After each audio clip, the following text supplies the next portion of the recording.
उत्पत्ति 19 अध्याय में।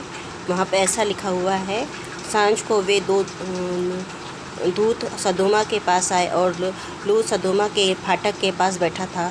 सो उनको देखकर वह उससे भेंट करने के लिए उठा और मुँह के बल झुककर दंडवत कर कहा, हे मेरे प्रभु, अपने दास के घर पधारो और रात भर विश्राम कीजिए और अपने पाँव धोइए, फिर भोर को उठकर अपने मार्ग पर जाइए। उन्होंने कहा, नहीं, हम चौकी में रात बिताएंगे। और उसने उनसे बहुत विनती करके उन्हें मनाया। सो वे उसके साथ चलकर उसके घर में आए और उसके घर में आए और उनके लिए जयमनार तैयार की और बिना खमीर की रोटियां बनाकर उनको खिलाई। सो जाने से पहले उस सदोम नगर के पुरुषों ने जवानों से लेकर बूढ़ों तक वरन चारों ओर के सब लोगों ने अपने उस घर को घेर लिया और लूत को पुकार कर कहने लगे कि जो पुरुष आज रात तेरे पास आए हैं वे कहाँ हैं? उन्होंने हमारे पास बाहर लिया कि हम उनसे भोग करें।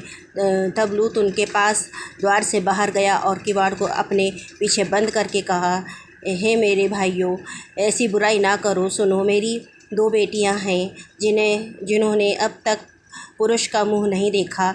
इच्छा हो तो मैं उन्हें तुम्हारे पास बाहर ले आऊँ और तुम उन के साथ जैसा लगे वैसा व्यवहार कर उनसे करो, पर इन पुरुषों को कुछ मत करो, क्योंकि ये मेरी छत के तले आए हैं। और उन्होंने कहा, हट जा। फिर वे कहने लगे कि तू एक परदेसी होकर यहाँ रहने के लिए आया पर अब न्यायी बन बैठा। सो अब हम उनसे भी अधिक तेरे साथ बुराई करेंगे। और वे पुरुष लूत को बहुत दबाने लगे और किवाड़ तोड़ने के लिए निकट आए। तब उन पहनुओं ने हाथ बढ़ाकर लूत को अपने पास घर में खींच लिया और किवाड़ को बंद कर दिया। और उन्होंने क्या छोटे क्या बड़े सब पुरुषों को जो घर के द्वार पर थे अंधा कर दिया। सो वे द्वार को टटोलते थक गए। फिर उन पहनुओं ने लूत से पूछा, यहाँ तेरे और कौन कौन है? दामाद, बेटे बेटियाँ व नगर में तेरा और कोई हो, उनको लेकर इस स्थान से निकल जा, क्योंकि हम यहाँ स्थान नाश करने पर है, इसलिए कि उसकी चिलचिलाहट यहोवा के सम्मुख बढ़ गई है और यहोवा ने हमको इसका सत्यानाश करने के लिए भेज दिया है। तब लूत ने निकलकर उन दामादों, यहाँ पे हम देखते हैं प्रियो कि जब लूत के पास में जब दूध आते हैं तो वो अपने घर में उनको पहनुआ करके रखता है। और वहाँ के जो लोग हैं वो दूध को देखते हैं और बोलते हैं कि ये दूधों को हमको दे दे कि हम इनके साथ भोग करें। तो यहाँ पे हम देखते हैं कि लोगों के अंदर इतना पाप बढ़ गया था कि लोग एक दूसरे से भोग करते थे, जैसे स्त्री के साथ करती थी और पुरुष के साथ भोग करते थे। और वो इस प्रकार से बहुत ही पाप में डूब गए थे।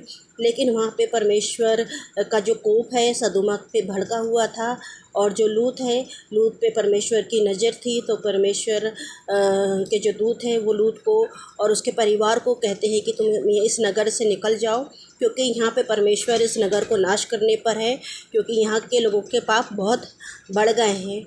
और जब अपने दामादों के बोलता है कि यहाँ से चलो, तो उसके दामाद उस पर हंसी करते डड्डा उड़ाते हैं।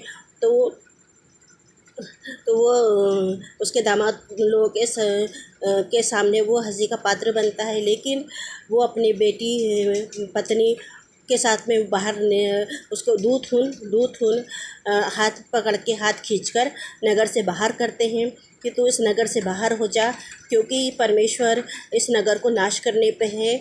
और यहाँ पे लिखा हुआ है कि तब यहोवा ने अपनी ओर से सदोमा और अमोरा पर आकाश से गंधक और आग बरसाई।